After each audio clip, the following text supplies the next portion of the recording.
Le vaisseau fantôme. Le vaisseau fantôme est un ouvrage universellement connu.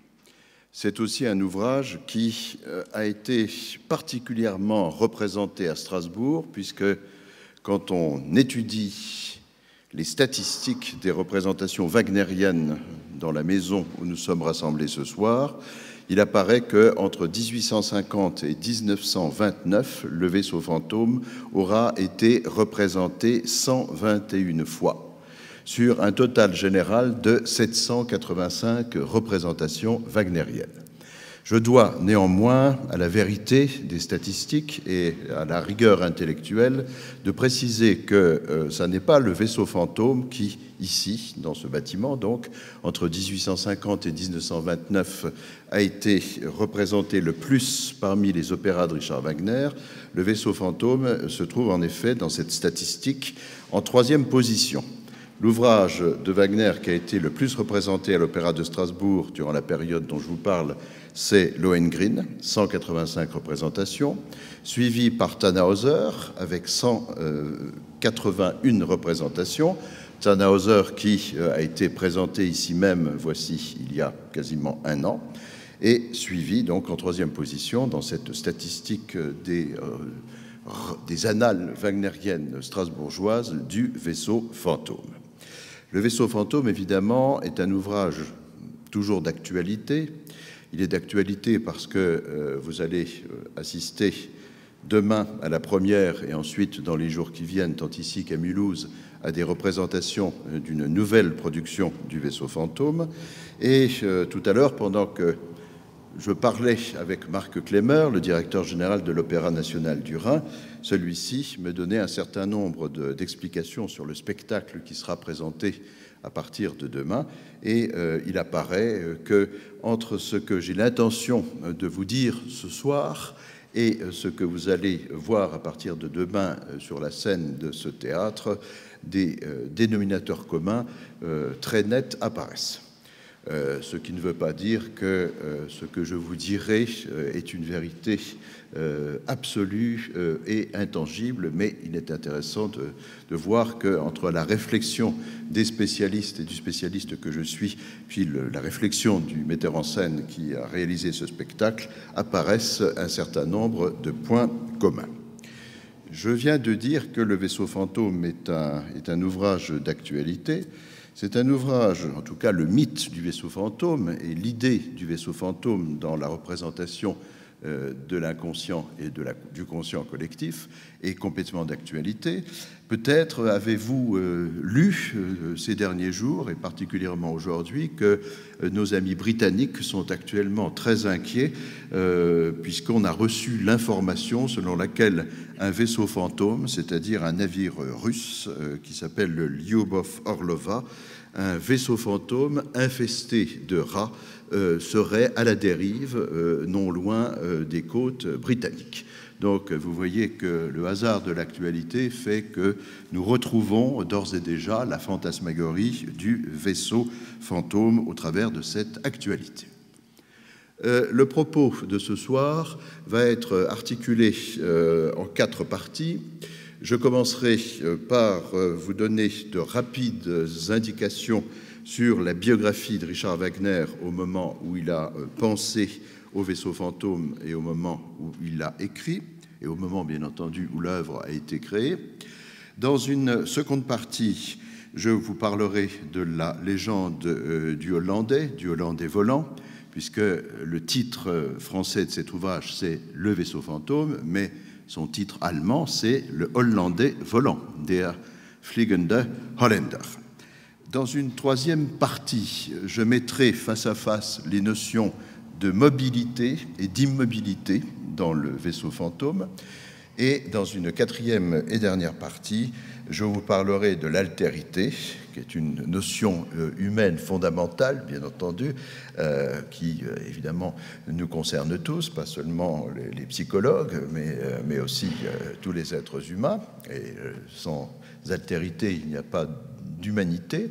Sans altérité, il n'y a pas de théâtre, il n'y a pas d'art, il n'y a pas d'opéra. Et cette altérité, évidemment, rencontrera toujours l'innocence, puisque le leitmotiv de la saison 2013-2014 de l'Opéra national du Rhin. Ce leitmotiv, admirablement imaginé par Marc Klemmer, c'est précisément l'innocence, puisque durant cette saison se présentent sur la scène de ce théâtre des personnages qui représentent, incarnent différentes acceptions de la question de l'innocence, au sens propre, mais aussi, bien entendu, au sens métaphorique. Nous commençons donc par quelques indications rapides relatives à la biographie de Richard Wagner. Le premier point à expliquer, c'est que quand Richard Wagner commence à penser à écrire un opéra à partir de la légende que nous connaissons et au sujet de laquelle nous allons revenir tout à l'heure, il est un homme jeune, ou en tout cas un homme relativement jeune, puisqu'on est au XIXe siècle. C'est en effet à partir de 1838, quand il s'est enfui de Riga avec son épouse Mina, avec leur chien, pour fuir des créanciers par trop pressants. C'est donc à ce moment-là que Wagner, qui était âgé de 25 ans, a commencé à penser à cette histoire du vaisseau fantôme, tout simplement parce que dans cette fuite, qui a d'abord été une fuite terrestre, mais ensuite une fuite maritime vers les îles anglo-normandes, Wagner a connu une vraie tempête romantique et, comme il était déjà un homme évidemment très très cultivé, certaines lectures lui sont revenues à l'esprit.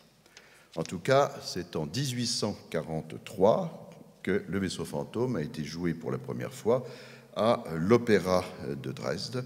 Ce vaisseau fantôme qui devra attendre près d'un demi-siècle pour entrer au répertoire du festival de Bayreuth. C'est seulement en 1895 que le vaisseau fantôme sera représenté pour la première fois au festival de Bayreuth, après de longs débats, puisque Cosima, la veuve de Richard Wagner, se demande si cette œuvre, entre guillemets, de jeunesse, si cette œuvre qui s'inscrit dans la tradition de l'opéra romantique de Weber, de Marschner, de Lortzing, Cosima donc se demande si cet ouvrage est vraiment digne d'entrer dans le sanctuaire de Bayreuth, et la réponse sera positive. C'est Hermann Lévy, le grand chef d'orchestre, qui a dirigé quelques années auparavant la création de Parsifal, qui dirigera le vaisseau fantôme pour la première fois à Bayreuth. Et la particularité de cette production de Bayreuth de 1895, qui est forcément un événement considérable, cette particularité, elle est double. D'un côté, on admet donc dans le Saint des Saints cet ouvrage de jeunesse, comme je le disais, et la deuxième particularité, c'est qu'il est décidé de représenter le vaisseau fantôme sans entracte. Et c'est cette pratique dont je félicite d'ores et déjà Marc Klemmer, qui va être adoptée dans ce théâtre à partir de demain, puisque l'œuvre sera donnée sans entracte, tel que Wagner le souhaitait à l'origine et tel que l'habitude en a été prise au Festival de Bayreuth de 1895. Nous allons voir, puisqu'il y a un écran, nous allons voir un document.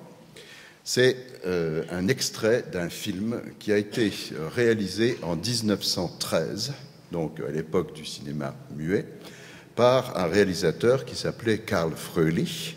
Et ce film est une biographie filmée de Richard Wagner qui avait été produite en 1913 à l'occasion de la célébration du centenaire de la naissance de Wagner. Et vous allez voir comment, en 1913, la fuite de Riga et puis l'idée du vaisseau fantôme apparaît à l'esprit du jeune compositeur et chef d'orchestre, puisque à ce moment-là, Richard Wagner est Kapellmeister à l'opéra de Riga.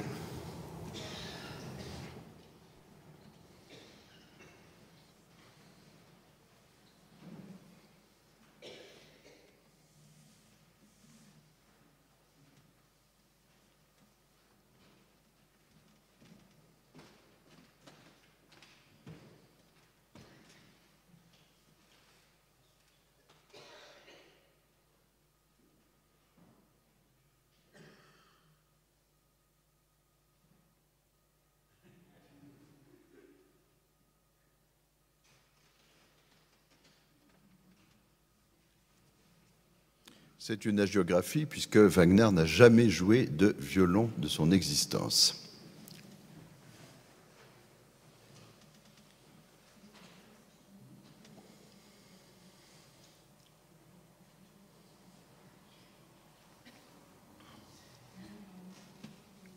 Le comédien qui joue le rôle de Wagner était un comédien italien, Giuseppe Becce, et ce Giuseppe Becce était aussi chef d'orchestre professionnel et compositeur.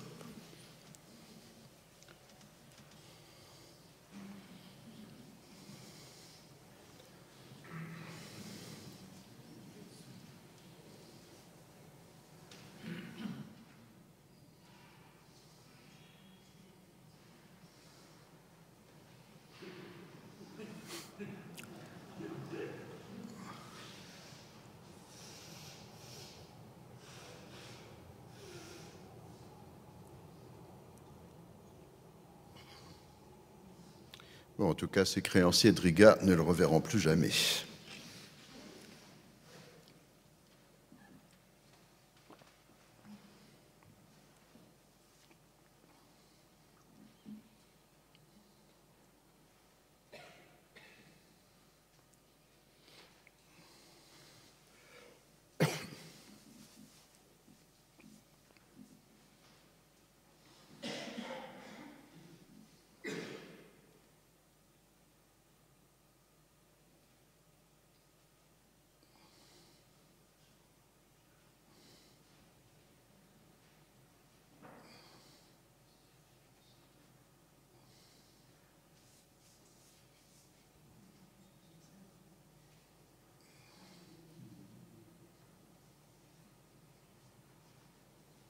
Riga fait partie à ce moment-là de l'Empire russe, ce qui explique évidemment que les fonctionnaires de police aient sur leur couvre-chef une croix de l'Église orthodoxe russe.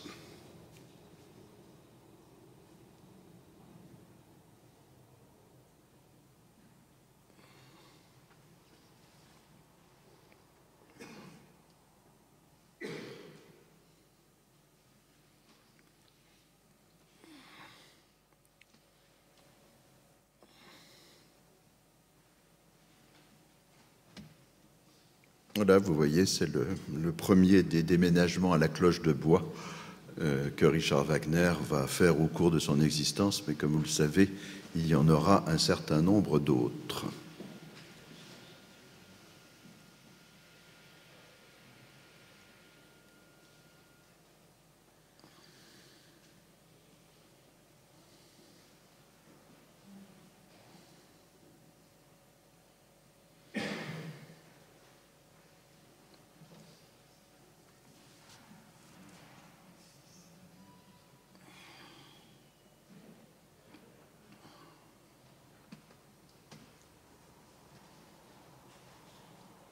Donc, contrairement à ce qu'affirme le carton que vous avez vu, il va fuir, comme je l'ai dit, d'abord vers l'Angleterre, et c'est ensuite, parvenu en Angleterre et après y avoir passé un peu de temps, qu'il va seulement partir vers la France, puisqu'il va toucher pour la première fois le sol français par voie maritime en arrivant à Boulogne-sur-Mer, en provenance évidemment de Grande-Bretagne.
Les paroxysmes de l'orchestre wagnérien dans le vaisseau fantôme ne font pas évidemment que dire la tempête. Ces paroxysmes expriment aussi évidemment le souvenir de cette fuite dans des conditions évidemment quelque peu rocambolesques et particulières.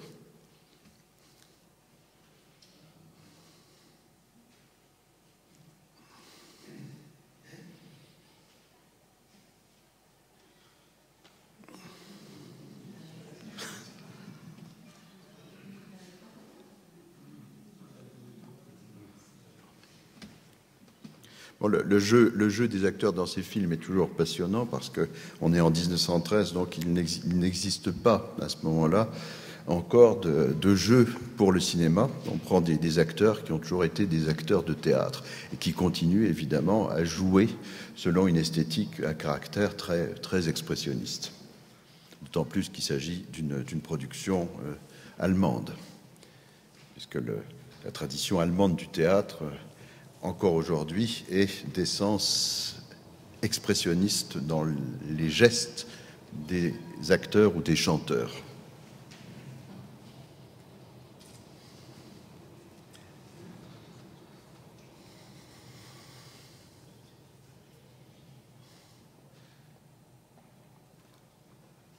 Bon, ce qui est un peu dommage pour les amis des animaux, c'est que le chien ne soit pas là, mais tant pis.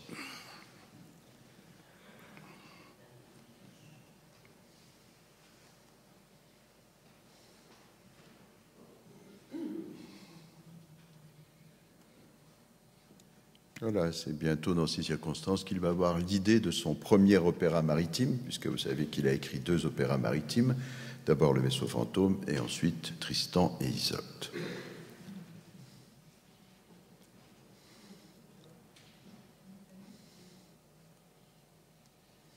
Voilà la vision du vaisseau du Hollandais. Et c'est donc ainsi que se termine la première partie de la rencontre d'aujourd'hui, donc partie consacrée à des informations biographiques. Alors, nous arrivons maintenant à la deuxième partie de ce que je vous ai annoncé. Je vais vous parler de la légende du Hollandais volant.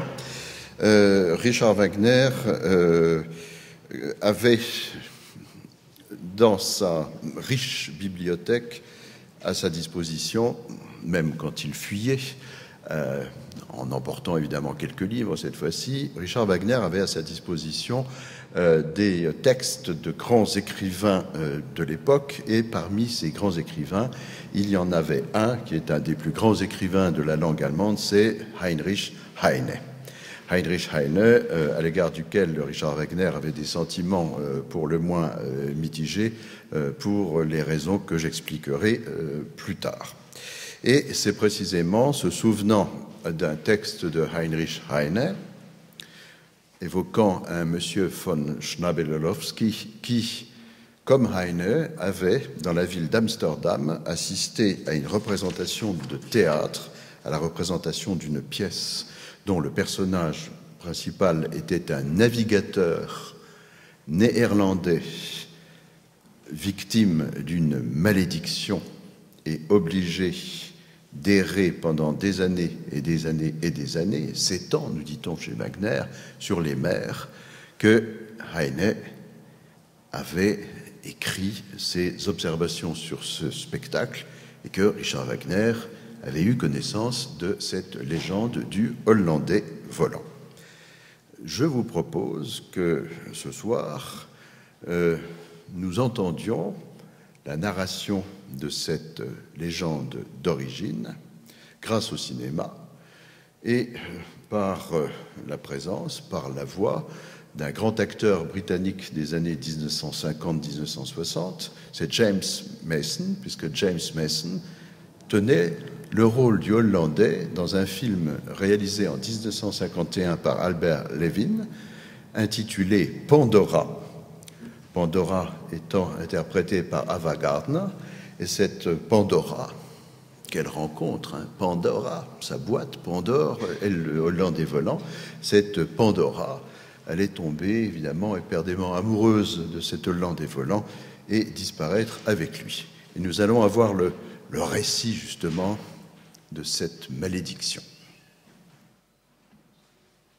I had my own ship now, and was vain of two things, my captaincy and my beautiful young wife, whose face was as innocent as a flower and as transparent as a child's. I could have sworn upon that innocence as one swears by the Holy Mother of God. It was this face that I had before me when I withdrew from my ship's officers and their carousing. It was to this face that I had yearned in the endless hours of the night watch. It was to her that I'd returned at last, my hands and pockets full of earrings and necklaces and circlets for her delicate arms, souvenirs of strange lands to beguile and delight her. How I adored her pleasure in my gifts, and to have found her faithless. It was incredible. Ce Hollandais dans une situation shakespearienne qui est quasiment celle d'Othello, puisqu'il s'imagine que sa femme le trompe, comme Desdemona. Et c'est la raison pour laquelle, pris d'une jalousie absolument incontrôlable, il va la tuer. There was no cure for this but the knife. With one bloody blow, I killed all that I loved on God's earth. Halt! Jansen, open de deur! It was still her face. So pure. How could it be so pure?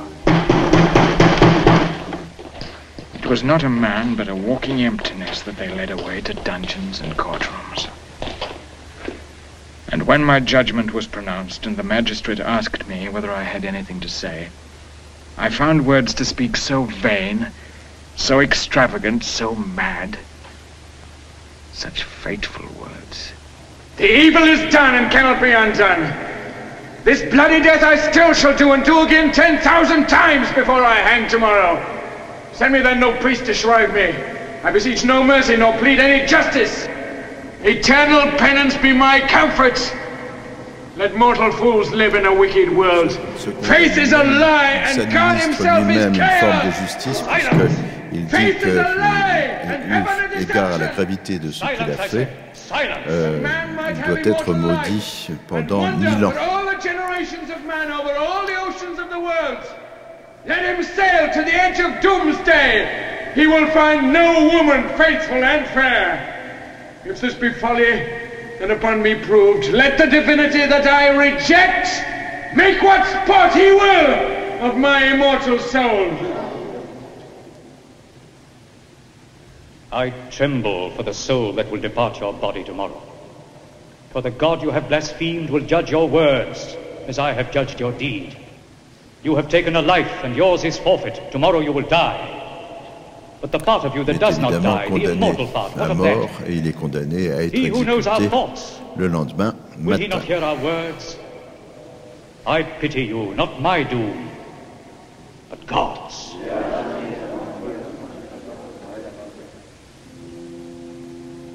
I awoke in the dead of night from a deep sleep.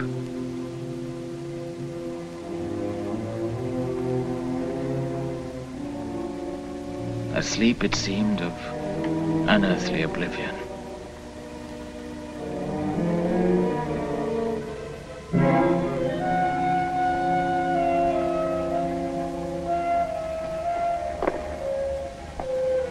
Nous sommes évidemment dans un monde légendaire, puisque c'est assez étonnant de voir la porte de la cellule ouverte comme ça. C'est bien le Hollandais, hein, ce n'est pas Fidelio. The door of my cell was open.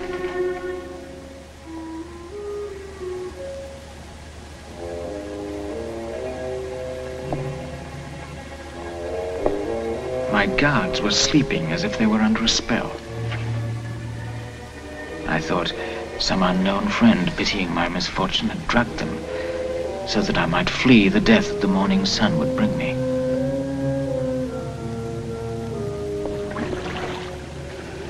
My ship was still anchored in the bay. My loyal crew received me.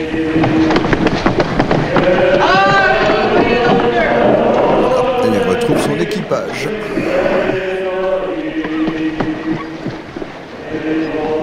Raise up this island! Arms New York!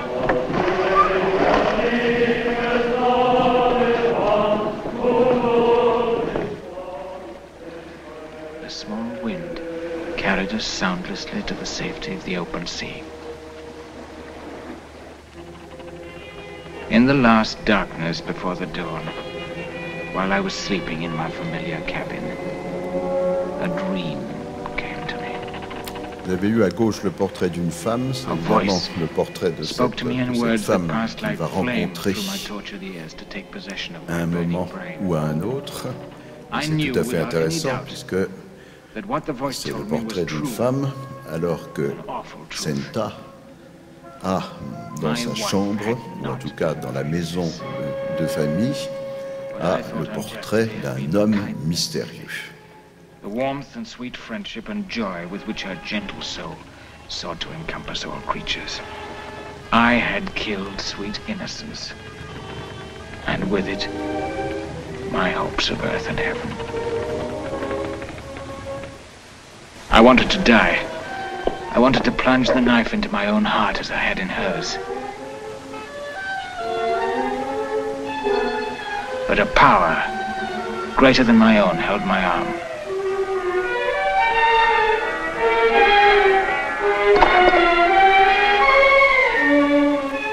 Il ne peut évidemment pas se suicider parce qu'autrement il ne pourra pas trouver le moyen de la rédemption qu'il cherche. I would have immortal life and wander for all the generations of men over all the oceans of the world.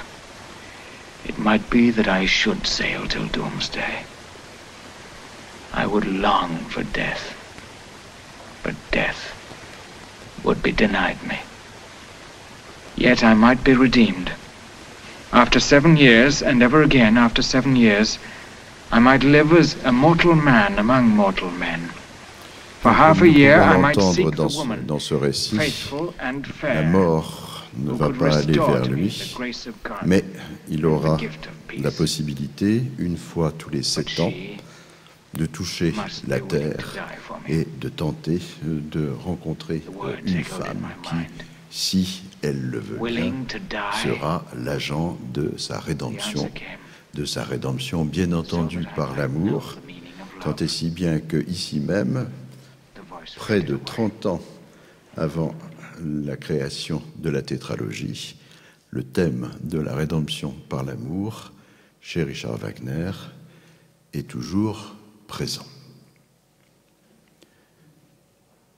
Cet extrait de ce film d'Albert Levin, ainsi que d'autres extraits de films que nous allons voir encore ce soir, ont l'avantage de nous montrer à quel point cette question du vaisseau fantôme, ce personnage du Hollandais volant, nous ramène devant une structure légendaire, devant une forme au sens où l'aurait entendu Jung, une forme évidemment de la psychologie humaine au travers de la rencontre amoureuse entre les êtres. Je reviens un instant, puisque je vous ai parlé, je reviens un instant sur Heinrich Heine, dont je vous ai parlé tout à l'heure, puisque Wagner, donc, se sert de ce texte dans lequel Heine raconte cette représentation théâtrale à laquelle il a assisté à Amsterdam, et il est tout à fait intéressant de voir que le refus de l'autre, le refus de l'altérité, le refus par voie de conséquence de la diversité, pourtant représenté au premier chef par ce personnage étrange, sinon exotique au sens où l'entendait Victor Ségolène dans son essai sur l'exotisme, Donc ce personnage autre, exotique, étrange qu'est le Hollandais, est apporté à Richard Wagner par Heine. Vous vous souvenez que je vous ai dit tout à l'heure que Richard Wagner n'a pas une opinion très très favorable de Heinrich Heine. Et Richard Wagner n'a pas une opinion très favorable de Heine parce que Heine fait partie d'un groupe humain qui ne plaît pas à Wagner et qui ne plaît pas à une bonne partie de la société allemande, en particulier de l'époque, tout simplement parce que Heine vient d'une famille juive et aussi parce qu'il est reproché à Heinrich Heine de s'être converti au christianisme pour avoir pu entrer dans la société établie, dans la société bourgeoise de son temps. Et si je formule cette observation, c'est tout simplement parce que ce Hollandais qui erre comme ça est aussi, j'y reviendrai tout à l'heure, une métaphore du juif errant, métaphore à laquelle nous serons confrontés par la mise en scène du spectacle que nous verrons à partir de demain. Et puisqu'il est toujours question de cinéma, je voudrais aussi revenir sur un élément qui est apparemment un détail que vous avez peut-être perçu tout à l'heure en regardant la fuite de Riga. Pas la fuite de Varennes, la fuite de Riga, c'est évident. Bon. Vous avez certainement remarqué que le réalisateur du film, Karl Fröhlich, donne au cocher qui aide les Wagner à s'enfuir des signes qui sont malheureusement les stigmates de l'antisémitisme virulent de la société allemande du XIXe siècle. Alors évidemment, on est à Riga, c'est-à-dire qu'on est dans une partie de l'Europe orientale où à ce moment-là se trouvent de nombreuses communautés juives orthodoxes, donc par voie de définition très très religieuses, très observantes. Et vous avez certainement remarqué que le cocher a des papillotes, des paillesses, et le cocher également a, à cause du catalogue antisémite de la haine, a un nez qui serait, paraît-il, le nez des fidèles de la religion mosaïque. Cela, évidemment, ne résulte pas du hasard, parce que ce Karl Fröhlich, le réalisateur de ce film de 1913, va ensuite être un nazi particulièrement diligent, et il sera un nazi tellement diligent qu'il sera récompensé, puisque Hitler le fera président de la chambre de cinéma du Reich. Alors vous me direz que c'est une autre histoire. Non, ce n'est pas une autre histoire, puisque on est ici dans cette ligne très très très inquiétante de l'évolution de l'Allemagne au XIXe siècle et malheureusement aussi de l'évolution de la pensée de Richard Wagner. J'en arrive au troisième des quatrièmes points annoncés. Je vous avais annoncé tout à l'heure que je vous entretiendrai de la mobilité et de l'immobilité. Qu'est-ce que cela veut dire? C'est tout à fait simple. Dans cet opéra, il y a un personnage qui est particulièrement mobile, c'est une évidence. Ce personnage, c'est bien entendu le Hollandais, puisqu'il apparaît un jour comme ça dans ce port de mer, dans cette petite localité, dans cette bourgade au bord de la mer, en Norvège. Et cet homme, évidemment, et j'insiste sur ce point, forcément mobile, puisque c'est un navigateur, c'est un voyageur. Mais il ne faudrait pas réduire le concept de la mobilité à quelque chose de très simple.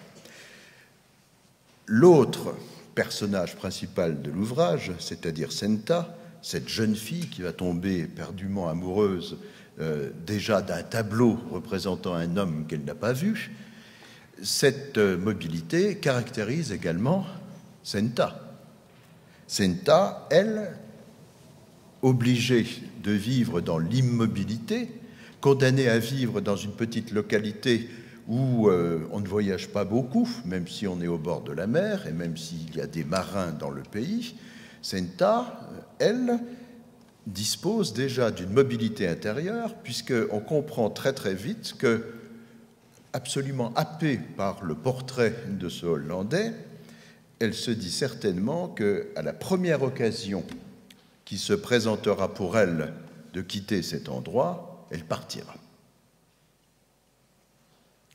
En face de nos êtres mobiles, il y a les autres qui, eux, sont, vous l'avez déjà bien compris, immobiles. Alors, il y a d'abord la suivante de Senta, Marie, qui est condamnée, comme les autres femmes du village, à vivre en groupe à l'intérieur d'un gynécée.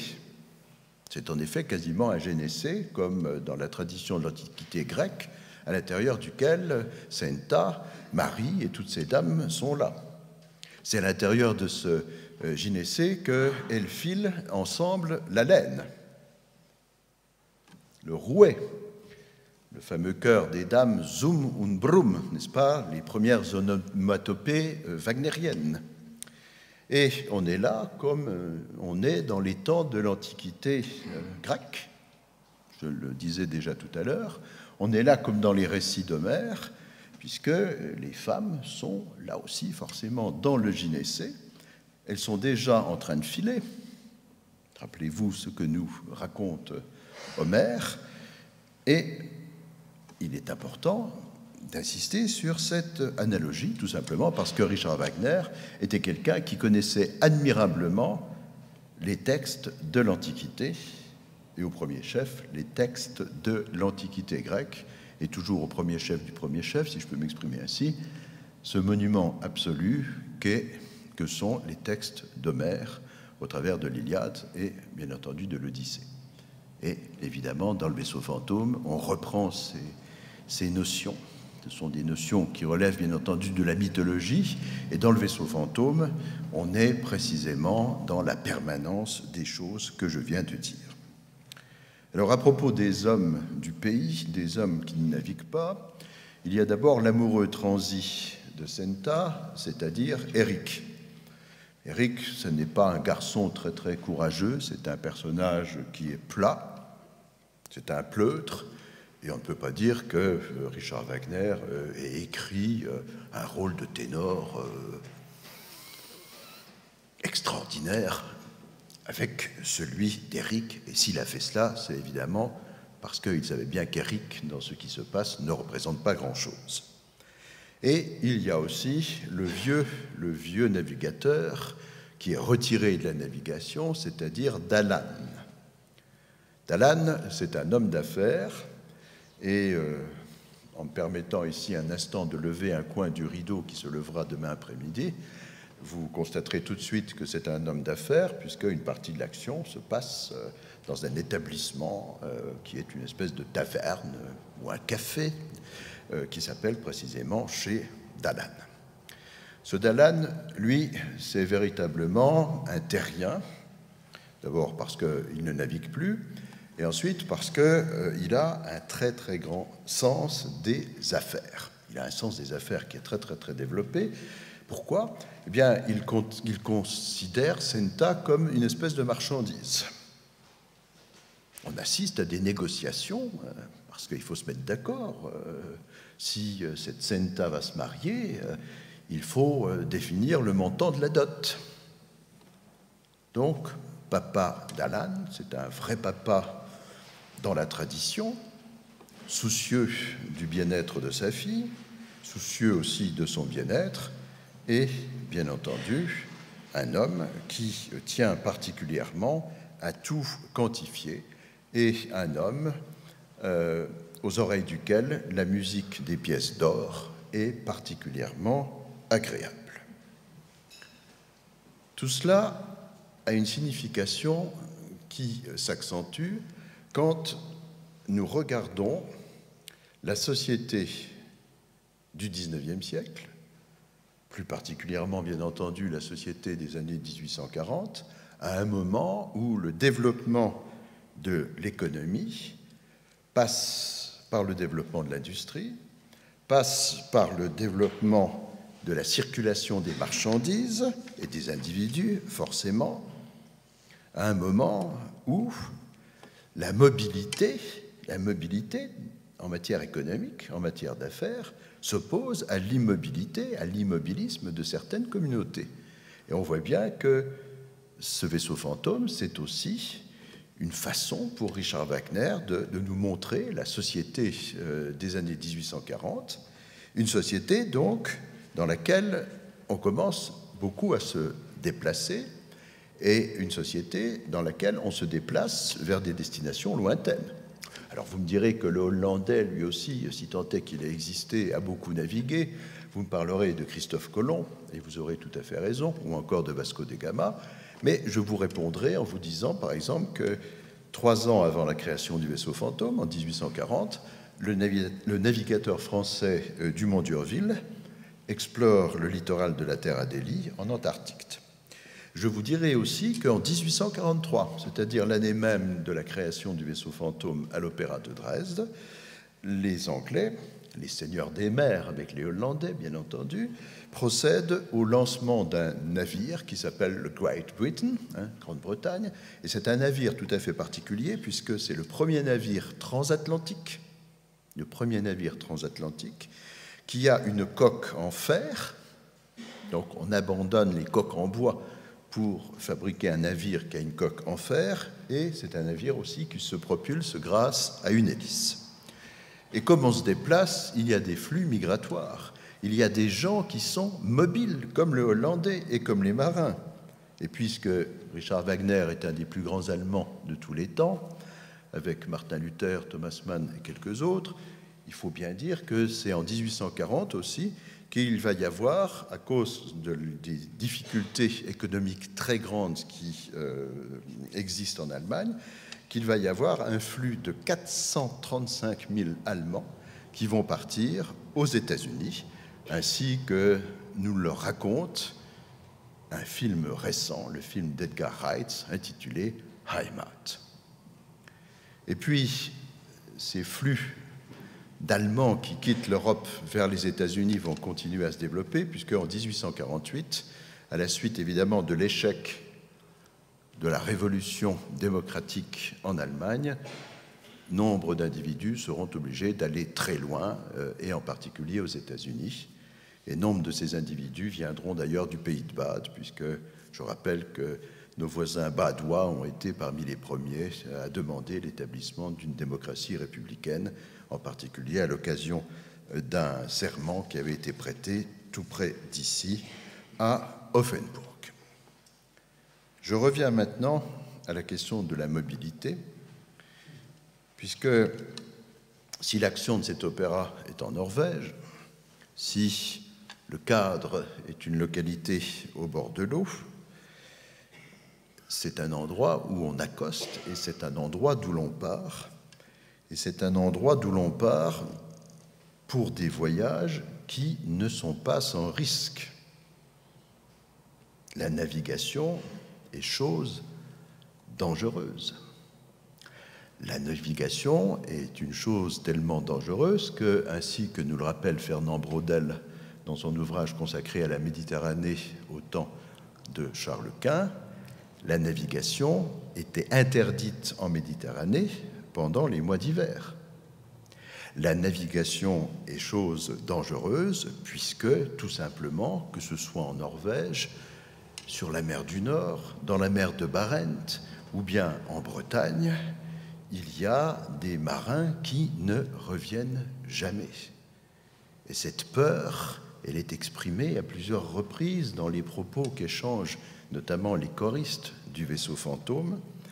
Et cette peur, eh bien, est une constante qui aujourd'hui existe encore, nous le savons, et une constante qui fait que dans le désarroi, lorsqu'on risque le naufrage, évidemment, on implore les puissances supérieures, on implore Dieu, tant autour de Senta que en Lituanie, à proximité de cette langue de terre qui s'appelle en allemand la Kurische Nährung et au sujet duquel le réalisateur documentariste allemand Volker Kopp a réalisé un magnifique documentaire dont nous allons voir un extrait.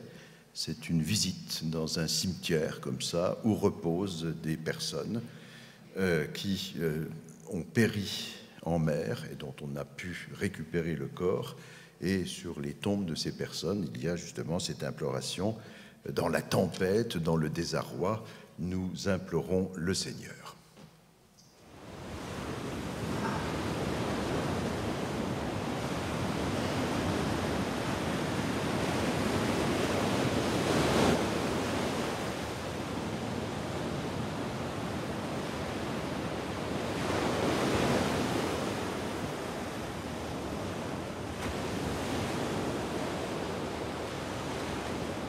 Jetzt sind wir auf dem ganz alten Friedhof. Das sind meine Omas, die zwei Brüder, damals ertrunken. Auf dem Haff kam der Sturm rauf und dann sind sie ertrunken. Hier hinten ist auch noch ein schönes, gutes Donc cette dame Spruch. Da rend muss visite man auch à des membres défunts de sa famille qui ont péri en mer, et elle va commenter précisément les inscriptions portées sur les tombes, les inscriptions dont je vous donnais tout à l'heure un résumé. Wo nichts war als der Tod, reifen wir den Herrn in unserer Not. Donc vous voyez que ce qui préoccupait déjà dans la fiction de Richard Wagner Senta, ses amis, les habitants du village, est toujours d'actualité. J'en arrive à la quatrième et dernière partie de l'exposé de ce soir, la question donc de l'altérité, la question de la différence. Il est bien évident que ce Hollandais est très différent de tous les autres individus qu'il rencontre. Il est d'autant plus différent que Wagner ne le fait pas arriver dans un grand port tel que celui de Hambourg. Hambourg qui est un endroit ouvert au monde, c'est-à-dire aux marins qui proviennent de régions et de continents lointains. On le fait arriver dans un trou, dans ce qu'on appelle aussi d'une façon familière un port de mer, ce qui est paradoxal, et dans ce qu'on appelle en allemand ein Nest, c'est-à-dire un nid, mais littéralement un trou.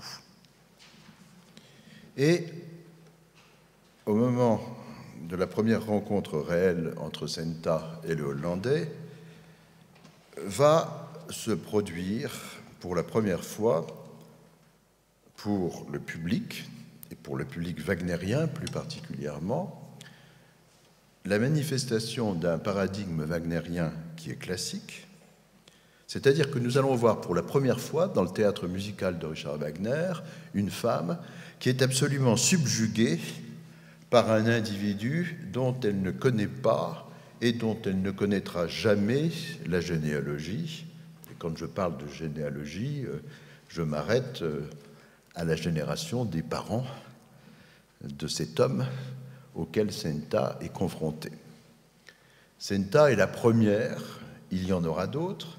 Il y aura Elsa dans Lohengrin, parce que c'est seulement quand Lohengrin, avant de disparaître à tout jamais, expliquera qu'il est le fils de Parsifal, qu'on saura qui il est. Or, le jeu de Lohengrin, jusqu'à la fin de l'ouvrage, jusqu'au récit du Graal, aura consisté à ne pas dire qui il est et surtout à interdire à Elsa de lui demander d'où il vient, qui sont les siens. Nous avons vu l'année dernière un Tannhäuser dont on ne sait pas qui il a pour père et qui il a pour mère. Et nous allons voir tout à la fin de la production de Wagner avec Parsifal, avec le même Parsifal justement, quelqu'un qui ne sait pas très bien, un vague souvenir de sa mère, Herzeleide, mais son père, on ne sait pas qui il est.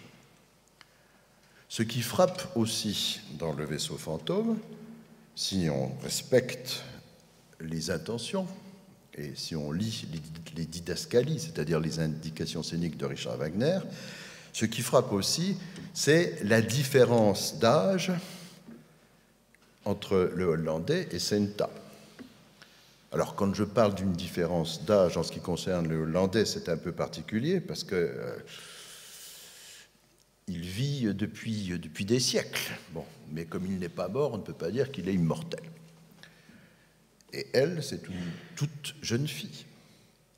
Ce qui frappait aussi beaucoup les spectateurs de Dresde, c'est de voir qu'une jeune fille d'un milieu de la moyenne bourgeoisie norvégienne dans ce port tombe amoureuse au XIXe siècle d'un homme qui porte un costume du XVIIe siècle. Alors, si on ne parle pas de différence, si on ne parle pas d'altérité, où est-on? Alors, l'altérité du hollandais, elle est refusée par tout le monde, mais elle est acceptée par un seul personnage, c'est-à-dire par Senta. Et là encore, je suis amené à invoquer le cinéma et à invoquer le cinéma allemand. Je pense ici au grand réalisateur allemand Rainer Werner Fassbinder et à son film qui s'intitule « Tous les autres » s'appelle « Ali ». C'est un film dont l'action se passe à Munich au début des années 70 et nous voyons une veuve d'un certain âge tomber éperdument amoureuse et se marier avec un homme qui vient de très très très loin puisque c'est un travailleur immigré, c'est un Marocain, un jeune Marocain d'ailleurs dont la famille est une famille de nomades dans le désert. Alors ça a l'air comme ça très très loin du vaisseau fantôme, mais ça n'est pas loin du tout du vaisseau fantôme, puisque, une fois de plus, on est confronté aux mêmes archétypes, on est confronté au même schéma. Dernier cinéaste pour aujourd'hui, dernier extrait, un extrait d'un film de Lars von Trier. Alors, je ne vous amène pas un extrait d'un film de Lars von Trier pour provoquer, en rappelant que le même Lars von Trier a failli mettre en scène la tétralogie au Festival de Bayreuth. Je vous amène un extrait d'un film de Lars von Trier, un film de 1998 qui s'intitule Breaking the Waves, pour vous montrer ce que c'est que la situation d'une jeune femme qui vit dans un endroit proche de la mer, en l'occasion ici en Écosse, la Norvège, l'Écosse, bon, et qui va épouser un garçon qui n'est pas originaire de la région. Elle épouse un inconnu, et cette jeune femme qui s'appelle Bess, elle est aussi comme Senta, à cause de ça en particulier, elle est aussi comme Senta parce qu'elle a une de ses amies qui s'appelle Dodo, qui, elle aussi, raconte avoir épousé un homme qui venait de loin. Et là, une fois de plus, on est dans des situations relevant, une fois de plus, j'insiste sur cet aspect de l'archétype.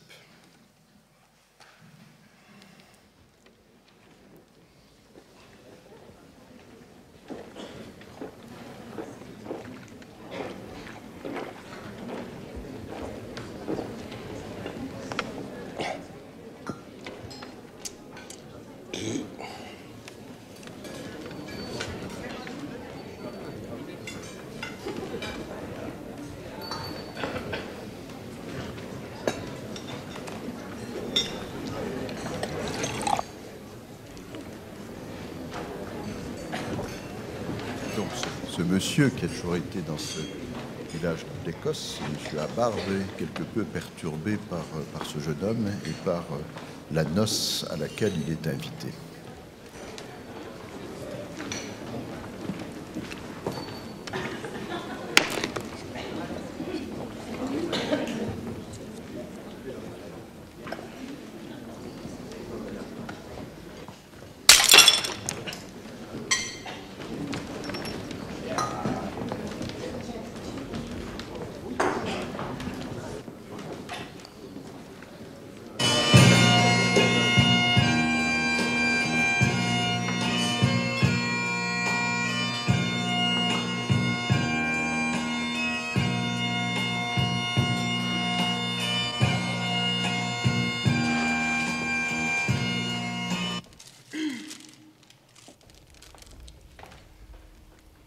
Chère Bess,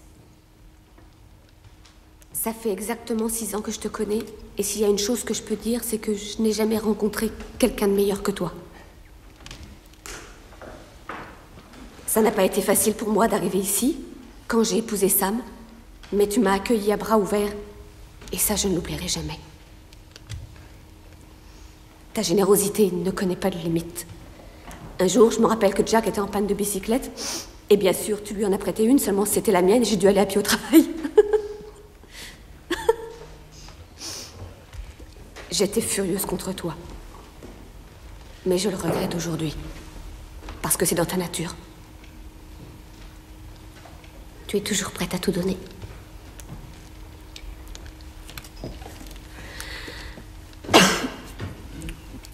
Quand Sam est mort, j'ai perdu un mari et toi un frère.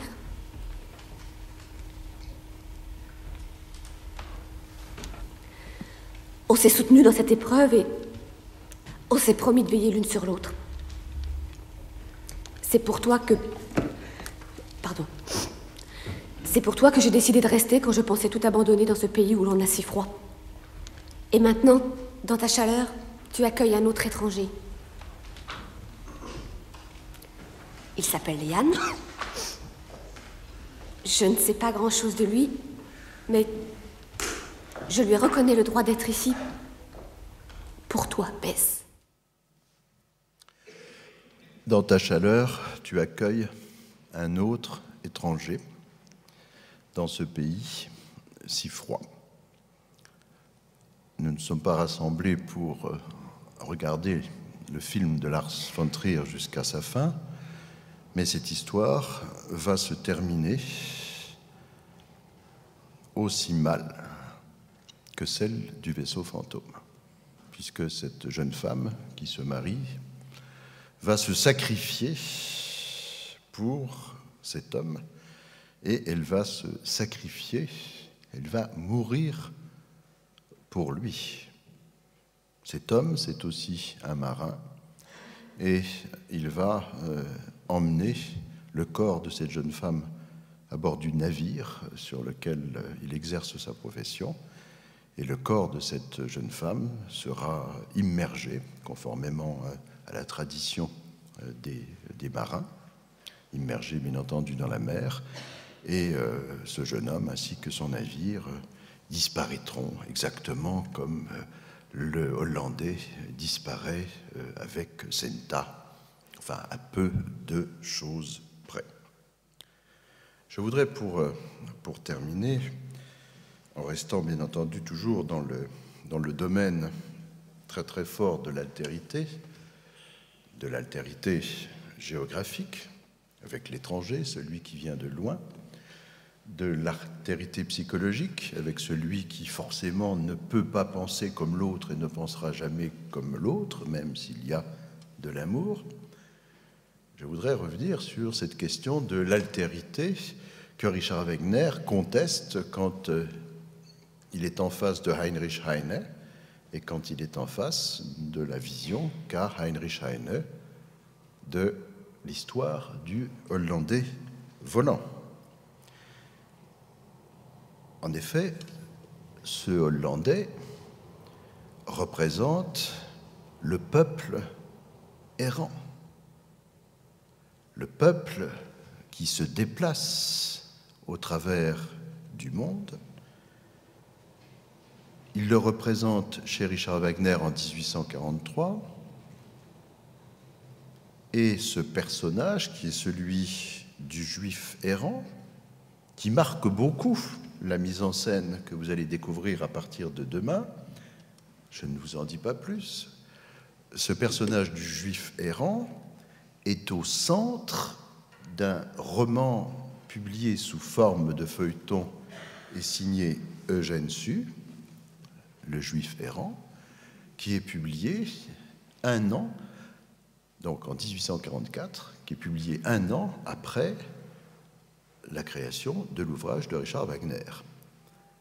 Et l'action du Juif errant se passe à Paris en 1832, et une fois de plus, le refus de l'autre fait qu'on accuse ce juif errant d'être celui par lequel l'épidémie de peste qui se produit à Paris en 1832 va débuter.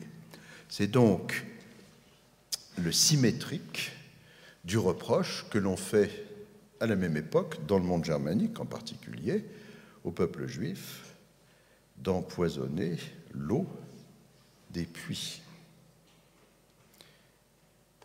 Création du vaisseau fantôme à Dresde en 1843, et en 1850, publication de la première version du texte extrêmement problématique de Richard Wagner, intitulé Das Judentum in der Musik, c'est-à-dire le judaïsme dans la musique.